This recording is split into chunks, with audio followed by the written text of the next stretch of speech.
Hello students, today we'll discuss nucleus. Okay, yes, nucleus mostly we see it is present at the center of the cell. Okay, and yes, generally how it observed under the microscope, it is spherical in shape. Okay, and how it is a dense, a body, a generally round, or that we also called as spherical, but sometimes it is found cylindrical also. Sometimes it is found cylindrical also. Yes, almost at the center of the cell.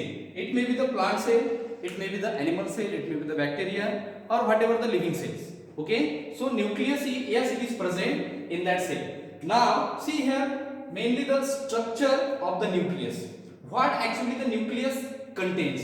See here, mainly nuclear pores are there. See, at the boundary we can say, or the protecting layer, yes, here, which is not a continuous, yes, they are having some pores. Okay, yes, or it is a porous in nature, that is the nuclear membrane. Yes, and yes, what is the function of this nuclear pore? Yes, the function of this nuclear pore is to exchange the material, in the cell and also the out of the cell.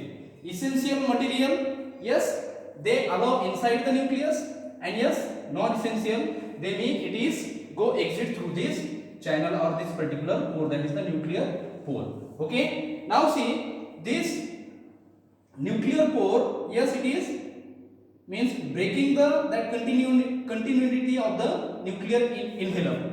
Now see, in this nuclear pore along the side, these are the grain like structures are present on the nuclear membrane, and these grain like structures are called as the ribosomes. These organelles are the without membranes. These ribosomes are the without membranes. See here some endings also that we see, and these endings are nothing but the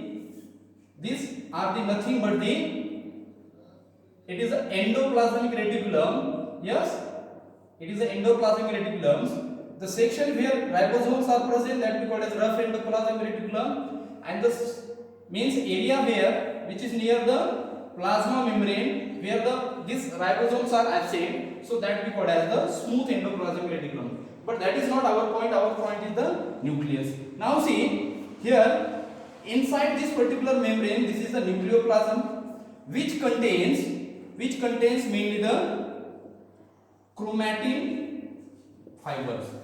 Chromatin fibers get converted after the cell division, or that during cell division, it is into the chromosomes. And chromosomes are nothing but the combination of, that is DNA and the proteins, are the combination of DNA and the proteins. DNA stands for deoxyribonucleic acid, and these the proteins are there. See, at the center of the nucleus, again here is a circular body. In some cell it is more than one. Okay, so this nucleus, it is reached by the RNA plus again proteins, and RNA stands for the ribonucleic acid, that is plus proteins. Okay, and see, this is a double membrane, so this we also called as nuclear membrane or the envelope, which separates this nucleoplasm from the cytoplasm. It is separate from the cytoplasm. See, most important, that organelle of the cell is the nucleus. Why? Because yes, there are some functions. Which are the functions? That is, first function is that it control all the metabolic activities. All the metabolic activities. It may be anabolic, it may be the catabolic. Okay, it controls, or it is under control of that all the metabolic activities. Second and important function, it helps in the cell division. Cell division in the sense that yes, it controls that reproduction of the cellular activities. And it may be mitotic or mitosis, or it may be the meiosis. It may be the mitosis or the meiosis. Third one, it controls hereditary function. Hereditary functions means, yes, from the parental cell, that materials, yes, it transfers to the that new young ones, that is the hereditary that genes or the functions. Okay, and yes, nucleus is also called as, due to this, it is the master or the director of the cell. Master or the director of the cell, because it control all the that cellular activities inside the cell, yes, which is going on. Okay, so this is